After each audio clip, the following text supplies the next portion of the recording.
Bugun juda ko'p odamlarni qiynayotgan savolga aniq javob beraman. Nima uchun yosh ustamasi hammaga ham kelmaydi? Kimdir mening yoshim yetdi, lekin ustama tushmadi deydi. Kimdir qo'shnimga keldi, menga kelmadi deb hayron bo'ladi.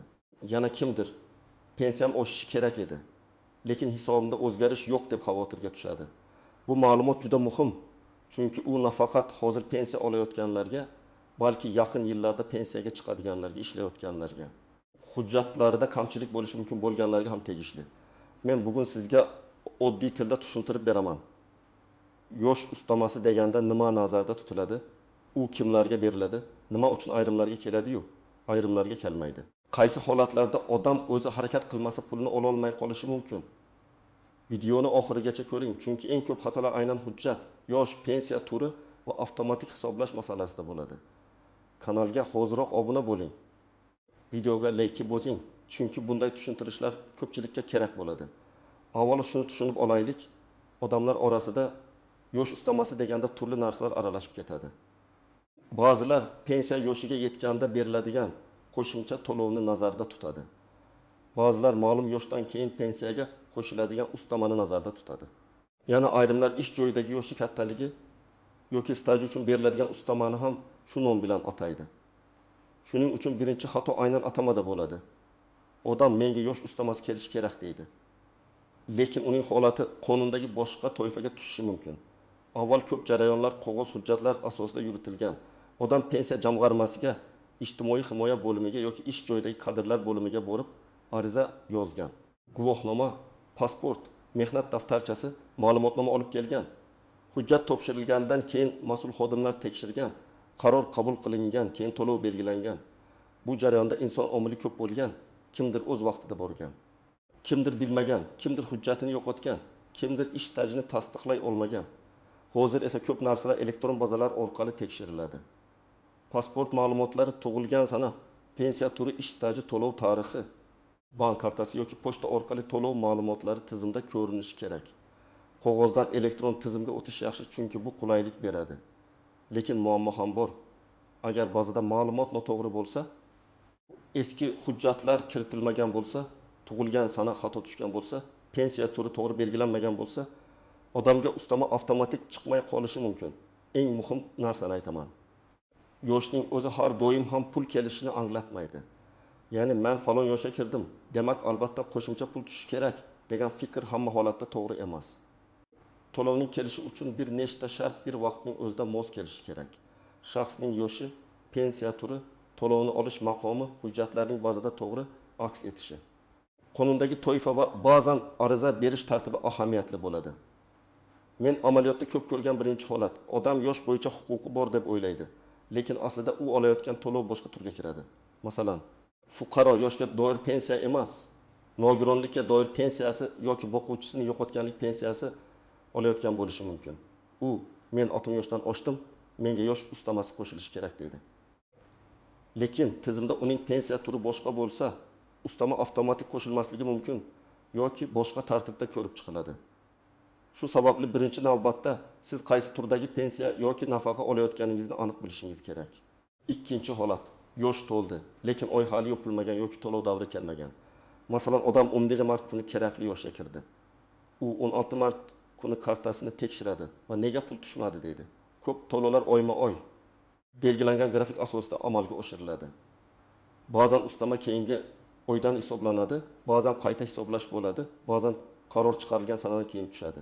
Demak, 1-2 kun ichida pul tushmasa, bu darhol rad etildi degani emas. Lekin bir necha oy o'tib ham o'zgarish bo'lmasa, albatta tekshirtirish kerak. Uchinchi holat, hujjatlarda tug'ilgan sana farqi bor. Bu juda ko'p uchraydi. Pasportda bir sana, eski mehnat daftarchasida boshqa sana, nikoh guvohnomasida yoki arxiv ma'lumotnomasida ism, familiya boshqacha yozilgan bo'lishi mumkin. Masalan, ayol kishi turmushga chiqqandan keyin familiyasini o'zgartirgan. Eski ish joyidagi hujjatlarda eski familiya qolgan. Elektron tizim esa uni boshqa shaxs sifatida ko'rib qolishi mumkin. Natijada staj yoki ma'lumotlar to'liq ulanmaydi. Shunda odam mening yoshim ham yetdi, stajim ham bor deydi. Lekin tizimda uning shaxsiy ma'lumotlari to'liq birlashmagan bo'ladi. To'rtinchi holat, Odamning pensiyasi eng kam miqdor bazaviy hisob yoki davlat tomonidan qo'shimcha to'lovlar bilan allaqachon tenglashtirilgan bo'lishi mumkin.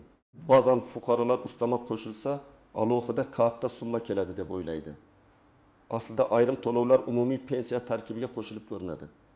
Ya'ni sizning kartangizga yosh ustamasi degan alohida nom bilan emas. Umumiy pensiya miqdori oshgan holda tushishi mumkin.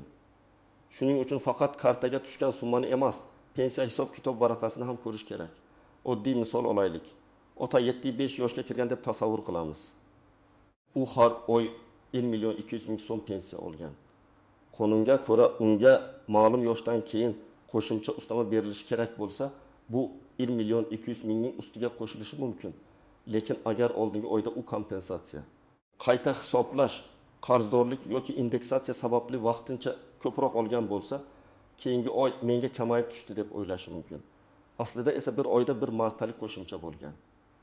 Ikkinchi oyda odatdagi hisob davom etgan bo'ladi. Shuning uchun har doim bir oylik emas, kamida 3 oylik to'lov tarixini solishtirish kerak. Yana bir misol. Ona dakasi yoshga kirdi. Qo'shnisiga ustama kelgan, o'ziga kelmagan. Tekshirilsa, qo'shnisi yoshga doir pensiya oladi. Onaning to'lovi esa ijtimoiy nafaqa yoki boshqa toifadagi to'lov bo'lib chiqadi. Ikkalasi bir xil yoshda bo'lsa ham, qonun ularga bir xil tartibda qarashi shart emas. Mana shu joyda odamlar eng ko'p adashadi. Yoshimiz bir xil, demak pulimiz ham bir xil bo'lishi kerak deyshadi. Lekin pensiya tizimida yoshdan tashqari staj, ish haqi, pensiya turi, imtiyoz, nogironlik guruhi qaramog'idagi shaxslar, hujjat holati kabi ko'plab omillar bor. Kimlar xavotir olishi kerak? Birinchidan, kerakli yoshga kirganiga bir necha oy bo'lgan, lekin pensiya miqdorida umuman o'zgarish ko'rmaganlar. Ikkinchidan, hujjatlarda familiya, ism, otasining ismi yoki tug'ilgan sana bo'yicha farq bo'lganlar. Uchinchidan, mehnat daftarchasida eski korxonalar, kolxoz, sovxoz, zavod, maktab, bog'cha, tibbiyot muassasasi yoki boshqa joylardagi stajlari elektron bazada ko'rinmasligi mumkin bo'lganlar. To'rtinchidan, pensiya turi o'zgargan. Masalan, nogironlikdan yoshga doir pensiyaga o'tish kerak bo'lganlar. Beshinchidan, boshqa viloyatga ko'chgan, propiska yoki yashash joyi o'zgargan, lekin pensiya hujjatlarini yangi joyga to'liq o'tkazmaganlar. Kimlar hozircha xavotir olmasligi mumkin? Agar siz hali qonunda belgilangan yoshga yetmagan bo'lsangiz, faqat eshitdim, hammaga berilar ekan degan kap bilan xavotir olmang. Agar sizning pensiya miqdoringiz yaqinda qayta hisoblangan bo'lsa va hisob-kitob varaqasida qo'shimcha ko'rsatilgan bo'lsa, u alohida nom bilan kartaga tushmasligi mumkin. Agar siz yaqinda ariza topshirgan bo'lsangiz va qonuniy ko'rib chiqish muddati hali tugamagan bo'lsa, biroz kutish ham kerak. Lekin kutish degani indamay yurish emas. Arizangiz ro'yxatdan o'tganini, raqami borligini, qaysi tashkilot ko'rib chiqayotganini bilib qo'ying. Endi eng muhim nozik jihatlarga o'tamiz. Birinchi noziklik, avtomatik hisoblash hamma holatda ishlamaydi. Ko'pchilik hammasi elektron bo'lsa nega o'zim borishim kerak deydi. Men tushuntiraman. Elektron tizim faqat unda bor ma'lumot asosida qaror chiqaradi. Agar ma'lumot kiritilmagan, noto'g'ri kiritilgan yoki boshqa bazada qolib ketgan bo'lsa, tizim sizning haqingizni ko'rmaydi. Tizimda yo'q hujjat amalda sizda bo'lsa ham to'lov avtomatik kelmasligi mumkin. Ikkinchi noziklik, ariza sanasi muhim bo'lishi mumkin. Ayrim holatlarda odam huquqi paydo bo'lgan kundan keyin murojaat qiladi, lekin to'lov murojaat sanasidan yoki qaror sanasidan hisoblanishi mumkin. Ba'zi holatlarda o'tgan davr uchun qayta hisoblash bo'ladi. Ba'zi holatlarda esa chegaralar mavjud. Shuning uchun keyin boraman, baribir berishadi deb yurish xavfli. Siz bir oy, 2 oy, 6 oy kechiksangiz, bu sizga moddiy zarar keltirishi mumkin. Uchinchi noziklik, bank kartasi muammosi. Ba'zan ustama belgilangan bo'ladi, lekin pul tushmagan ko'rinadi. Sababi karta muddati tugagan, bank hisob raqami o'zgargan, karta bloklangan, fuqaro boshqa bankka o'tgan. Lekin ma'lumot pensiya to'lov tizimida yangilanmagan bo'lishi mumkin. Ayniqsa keksalar farzandining kartasiga ishonchnoma orqali yoki pochta orqali pul olgan holatlarda chalkashlik ko'p bo'ladi. Shuning uchun ustama kelmadi deyishdan oldin to'lov yo'li to'g'riligini tekshirish kerak. To'rtinchi noziklik, yashash joyi va ro'yxat masalasi. Odam bir tumanda pensiyaga chiqqan, keyin boshqa tuman yoki viloyatga ko'chgan. Yashash joyi o'zgargan, lekin pensiya ishi eski joyda qolgan. Tizimda o'tish jarayoni tugallanmagan bo'lsa, qayta hisoblash kechikishi mumkin. Bu ayniqsa uzoq vaqt boshqa hududda yashayotgan, lekin ro'yxatni yangilamagan fuqarolarda uchraydi. 5-noziklik, ish joyida davom etayotgan pensionerlar. Ayrim pensionerlar pensiyaga chiqqandan keyin ham ishlaydi. Ular men ishlayapman. Demak, menga hamma qo'shimcha to'lovlar avtomatik qo'shiladi deb o'ylaydi. Lekin ish beruvchi tomonidan badallar, ma'lumotlar, staj va ish haqi hisobotlari o'z vaqtida topshirilmagan bo'lsa, qayta hisoblashda muammo bo'lishi mumkin. Masalan, odam 2 yil ishlagan, lekin korxona hisobotini kech topshirgan yoki xodimni noto'g'ri rasmiylashtirgan. Natijada pensioner keyingi hisobda o'zgarishni ko'rmaydi. 6-noziklik, bir xil nomdagi ustamalar aralashib ketadi. Masalan, yoshga bog'liq ustama parvarish puli, nogironlikka bog'liq qo'shimcha, urush yoki mehnat faxriylari imtiyozi, yolg'iz keksalarga ko'mak, kam ta'minlangan oilaga nafaqa, bularning har biri alohida tartib. Bir odamda bittasi borligi ikkinchisi ham avtomatik bo'ladi degani emas. Kimdir 90 yoshdan oshgan bo'lsa ham parvarish puli uchun alohida shartlar talab qilinishi mumkin. Kimdir yolg'iz yashaydi, lekin tizimda farzandlar bor deb ko'rinadi. Kimdir nogironlik guruhi bor, lekin muddati tugagan va qayta ko'rikdan o'tmagan. Bularning barchasi to'lovga ta'sir qiladi. 7-noziklik qo'shnimga berishdi. Dalil emas. Men har doim aytaman, pensiya va nafaqa masalasida qo'shni, qarindosh, tanishning holati sizniki bilan bir xil bo'lishi shart emas. Qo'shningizning staji 35 yil, sizniki 22 yil bo'lishi mumkin. U yoshga doir pensiyada, siz ijtimoiy nafaqada bo'lishingiz mumkin. Uning hujjatlari to'liq elektronlashtirilgan, sizniki arxivda qolgan bo'lishi mumkin. Shuning uchun o'zingizning hisobingizni aniq tekshirtirmasdan xulosa chiqarmang. Endi eng kerakli qism. Agar sizga yosh ustamasi kelmayotgan bo'lsa, nima qilasiz? Men sizga bosqichma-bosqich aytaman. Birinchi qadam, o'zingizning pensiya yoki nafaqa turini aniqlang. Buning uchun pensiya jamg'armasi bo'limiga, davlat xizmatlari markaziga yoki tegishli ijtimoiy himoya organiga murojaat qiling. Men qaysi turdagi to'lov olaman? Yoshga bog'liq ustama menga qo'llanadimi deb aniq so'rang. Javob og'zaki bo'lsa ham. Iloji boricha yozma tushuntirish yoki hisob-kitob varaqasini so'rang. Ikkinchi qadam, oxirgi 3 yoki 6 oylik to'lov tarixini oling. Bank ilovasidan ko'chirma chiqarish mumkin. Bank filialidan ma'lumotnoma olish mumkin. Pochta orqali olayotgan bo'lsangiz, to'lov qaydnomasini tekshirtiring. Sizga har oy qancha tushgan, qaysi oyda oshgan yoki kamaygan, bir martalik to'lov bo'lganmi? Bularni ko'rmasdan aniq gapirib bo'lmaydi. 3-qadam. Shaxsiy hujjatlarni tekshiring. Pasport yoki ID karta, tug'ilganlik guvohnomasi, nikoh guvohnomasi, familiya o'zgargan bo'lsa, shu haqdagi hujjat, mehnat daftarchasi, harbiy bilet, arxiv ma'lumotnomalari, ish joyidan berilgan ma'lumotnomalar, bularning hammasida ism, familiya va tug'ilgan sana bir xil yozilganmi tekshiring. Agar bitta harf farq qilsa ham, ayniqsa eski hujjatlarda bu muammo tug'dirishi mumkin. 4-qadam. Rasmiy ariza yozing. Arizada shunday mazmunda yozish mumkin. Mening yoshim va pensiya to'lovim bo'yicha yoshga bog'liq ustama yoki qo'shimcha to'lov qo'llanilishi kerak emasligini tekshirib berishingizni, agar huquqim mavjud bo'lsa, pensiya miqdorini qayta hisoblab, natijasi haqida yozma javob berishingizni so'rayman. Arizada pasport ma'lumotlari, telefon raqami, yashash manzili, pensiya oladigan bank yoki pochta ma'lumotlarini ko'rsating. Eng muhimi, arizangiz qabul qilinganini tasdiqlovchi raqam yoki muhrni oling. 5-qadam, agar rad javobi berilsa, sababini talab qiling. Sizga tegishli emas degan og'zaki gap yetarli emas. Nima uchun tegishli emas? Pensiya turi mos emasmi? Yosh yetmaganmi? Hujjat yetishmayaptimi? Qonundagi toifa boshqachami? Bazada ma'lumot yo'qmi? Yozma javobda sabab ko'rsatilishi kerak. Sababni bilsangiz, keyingi harakatingiz aniq bo'ladi. 6-qadam, hujjat yetishmasa, arxivga murojaat qiling. Eski ish joyi yopilgan bo'lsa, tuman yoki viloyat arxivlarida ma'lumot bo'lishi mumkin.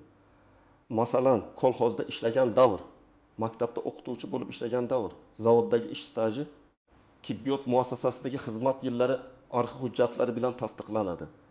Arxiv ma'lumotnomasi kelgach, uni pensiya organiga topshiring va qayta hisoblashni so'rang.